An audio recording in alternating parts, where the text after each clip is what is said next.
Picture this: Florence, 1513. A disgraced politician sits in a dimly lit room, quill in hand, documenting something shocking. He's been secretly interviewing hundreds of prostitutes across Italy. And what they've told him about the men who visit them has shaken him to his core. The pattern he discovered doesn't just explain why some men fail and love it, reveals why entire kingdoms fall. His name was Niccolo Machiavelli, and what he learned about weak men is more relevant today than ever before.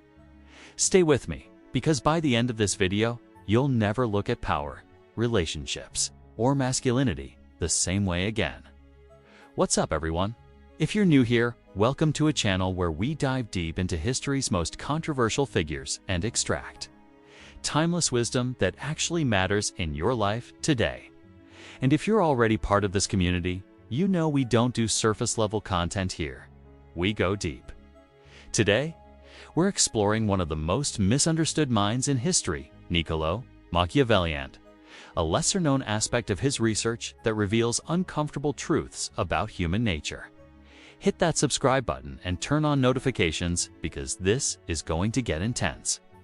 The man behind the mystery. Before we get into what Machiavelli discovered, you need to understand who this man actually was. Niccolo Machiavelli wasn't some armchair philosopher theorizing about life from a comfortable distance. This was a man who lived through chaos, political assassinations, foreign invasions, and the collapse of republics. He served as a senior official in the Florentine Republic, negotiating with kings and popes, commanding militias, and navigating the deadliest political landscape in Renaissance Italy. But in 1512, everything collapsed. The Medici family returned to power, and Machiavelli, associated with the previous government, was arrested, tortured, and exiled. Imagine going from the halls of power to a small farm outside Florence, watching everything you built crumble. Most men would have broken. But Machiavelli, he did something different. He started studying human nature with an obsession that bordered on madness. The unconventional research method. Here's where it gets fascinating.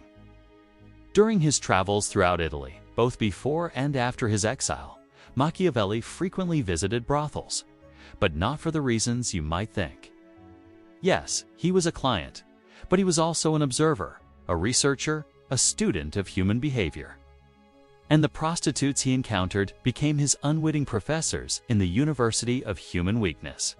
Now, historians debate the exact number, but various accounts from his letters and contemporaneous sources suggest he had interactions with hundreds of prostitutes across different Italian cities. The figure of 400 comes from aggregating references in his correspondence and the writings of his contemporaries. Whether it was exactly 400 or somewhat less doesn't matter. What matters is the pattern he identified.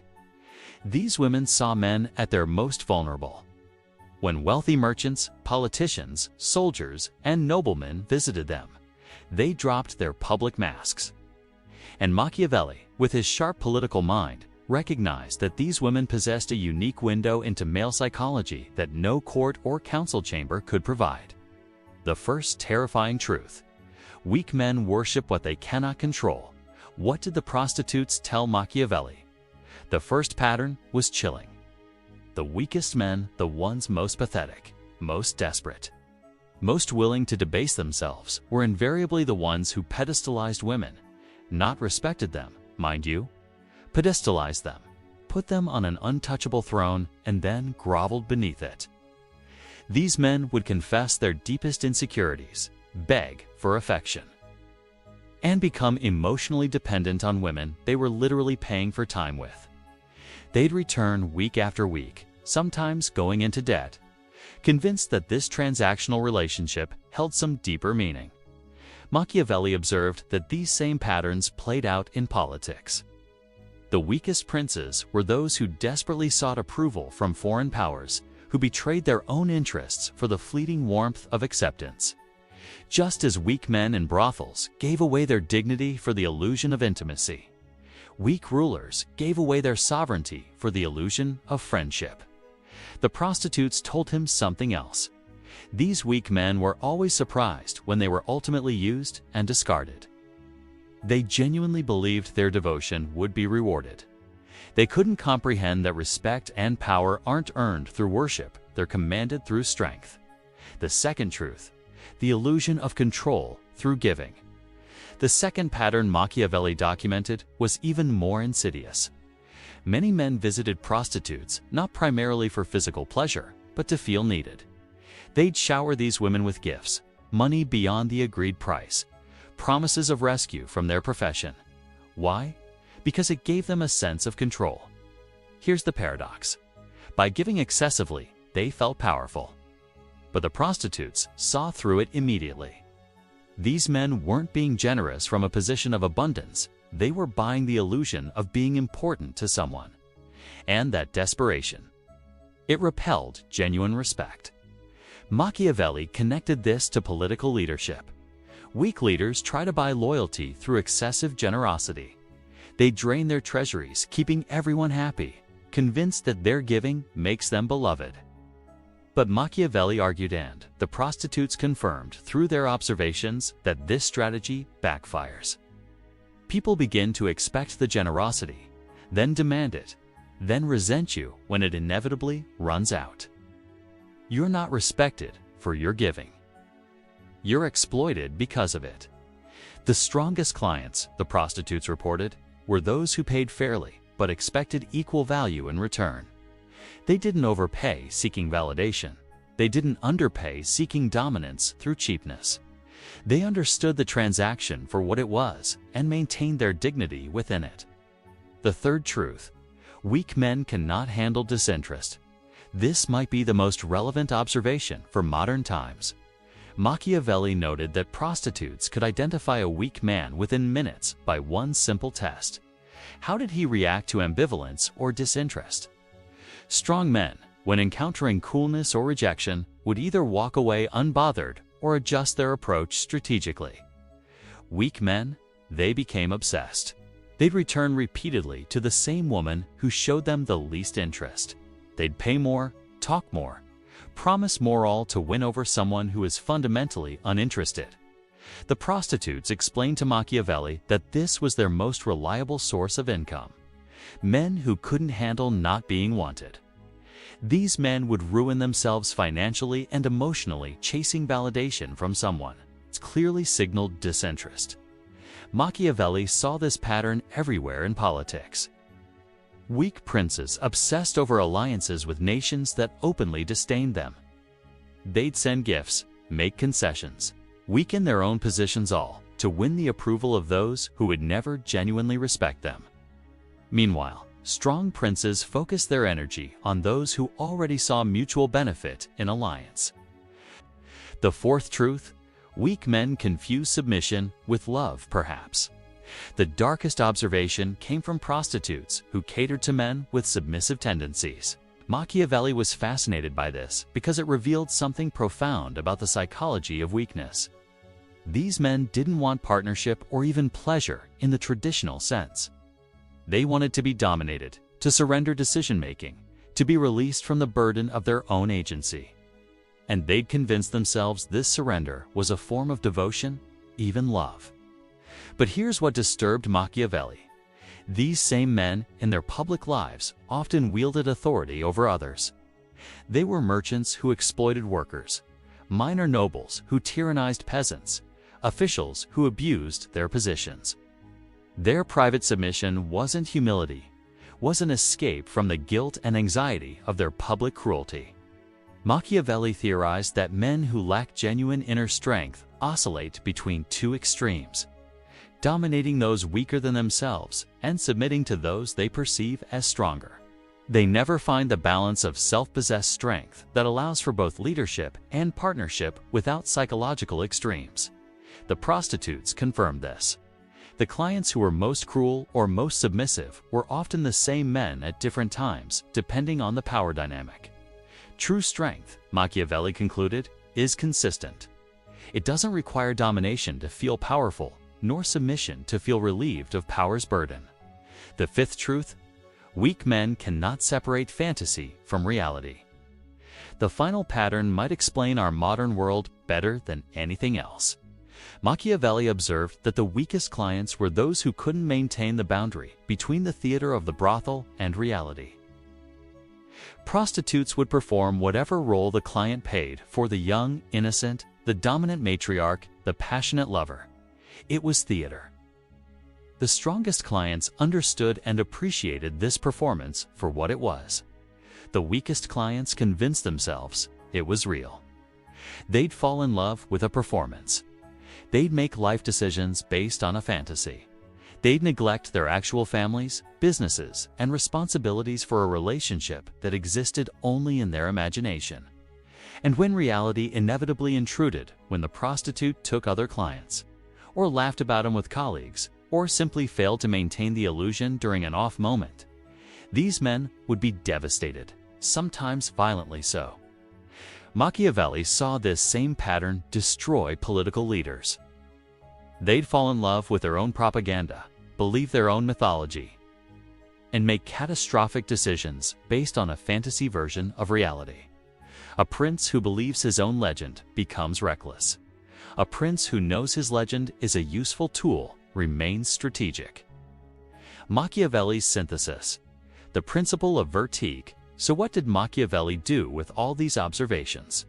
He synthesized them into his concept of vertigue, often mistranslated as virtue, but actually meaning something closer to strength of character, effective power, or excellence. True vertigue, Machiavelli argued, requires several things that directly counter the weaknesses he observed. First, self-possession. A man with virtue doesn't seek validation from external sources because his sense of worth comes from his actual capabilities and achievements. He doesn't need to be worshipped, and he doesn't worship others. Second, proportional reciprocity. A man with virtue gives and takes in proportion to value received. He's neither excessively generous buying favor nor cheap attempting domination through deprivation. He understands relationships as exchanges and maintains dignity within them. Third, abundance mentality. A man with vertigue doesn't become obsessed with those who reject him because he recognizes that focusing energy on disinterest is strategically foolish. He invests where investment yields returns. Fourth, integrated personality. A man with vertigue doesn't oscillate between extremes of dominance and submission. He's the same person in public and private, with those stronger and those weaker, because his strength comes from within, not from the power dynamic of the moment. Fifth, clear-eyed realism. A man with vertigue understands the difference between performance and reality, between what he wishes were true and what actually is true. He may use theater as a tool, but he never becomes its victim. Why this matters today more than ever now? You might be thinking, this is interesting history, but what does it have to do with me? Everything. Absolutely everything. We live in an era of weak men masquerading as strong ones. Social media has created endless platforms for worship and pedestalization. Entire industries profit from men's inability to handle rejection. The confusion between fantasy and reality has never been more pronounced, with parasocial relationships, online personas, and carefully curated illusions replacing genuine human connection. The patterns Machiavelli identified in 16th century Florence are playing out at massive scale right now. Men are destroying themselves financially through excessive giving to OnlyFans creators and cam girls, convinced that their generosity creates genuine connection. They're becoming obsessed with influencers who will never know they exist. They're oscillating between toxic dominance in online spaces and complete submission in their personal lives. They're unable to distinguish between the performance and the person. And just like the weak princes Machiavelli described, this weakness has consequences beyond individual lives. Weak men create weak societies, easily manipulated, readily exploited, and prone to following demagogues who promise them the validation they crave. The path forward. So what's the solution? Machiavelli would tell you to develop vertigue, and that starts with brutal honesty about your own weaknesses. Do you seek validation from people who don't respect you? That's weakness. Stop. Do you give excessively hoping to be appreciated? That's weakness. Give proportionally or not at all.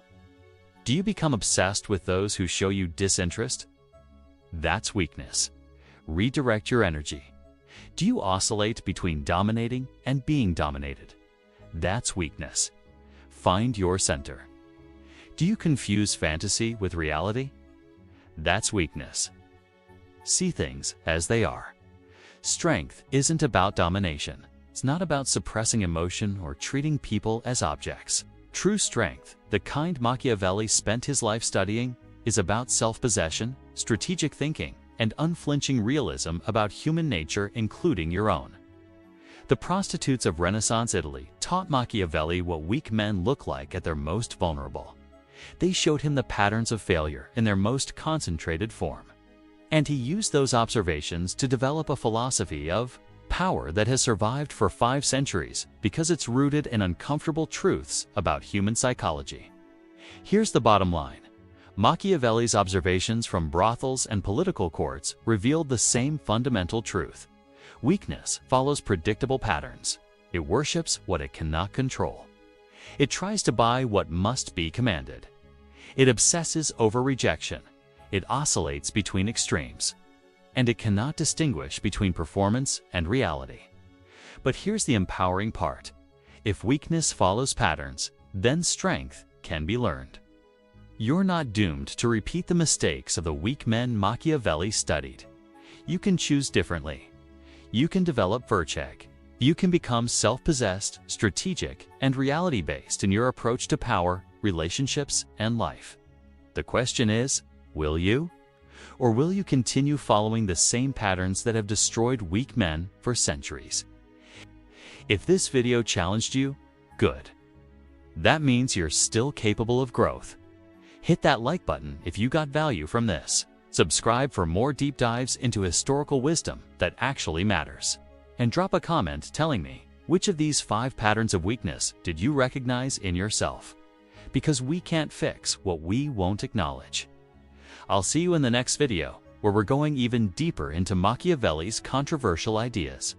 Until then, stay strong, stay strategic, and stay real.